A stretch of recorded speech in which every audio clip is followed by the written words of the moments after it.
Гişүүдээ яг одоо сонсголыг хойшлуулах саналыг гаргаж байгааг бол хүндэтгэж байна.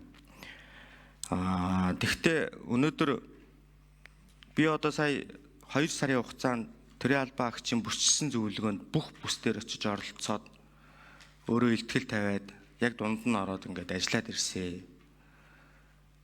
Өнөөдрийн төрийн албаны зөвлөлийн бүрэлдэхүүн тодорхой төвшин цус хэлбэлттэй орж ирж байгаамаа. Жишээлбэл одоо энэ Баттөгсгээ залуу Төгс Цэнгэл гэ залуу бол олон жил төрийн захиргаагаар явцсан залуу хүн байж байгаа. Өмнө төрийн албаны зөвлөлийн гишүүн байгаагүй. За энэ амар төгсийн хувьд бол яг нэг бүтэн бүрийн эрхийн хугацаанд ажиллаагүй. Нэгт, хоёр дахь юм бол сая сүүлд сонгогдсон. За гурав дахь юм бол энэ ёс зүйн төрийн албан агчийн ёс зүйн хуулигээд анх дахь хууль батлагдаад хэрэгжээд удааг байгаа. За энэ ёс зүйн хорог толгоолоод ажиллаж байгаа. Энэ ажлыг үргэлжлүүлээд одоо хийхгүй бол энэ өөрөө бас өнгөрсөн 30 жилийн хугацаанд бидний хүн суртал ёс суртахуунд хариуцлага тооцдог байгууллагагүй ирсэн юм аа.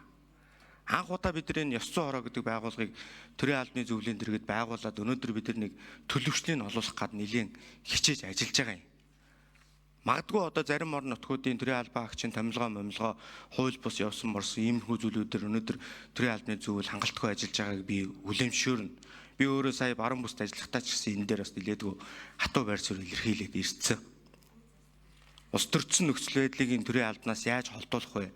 Энэ улс төрчин томилгоог яаж энэ төрийн албанаас холдуулах вэ гэдэг агуулга дээр хандж байгаа.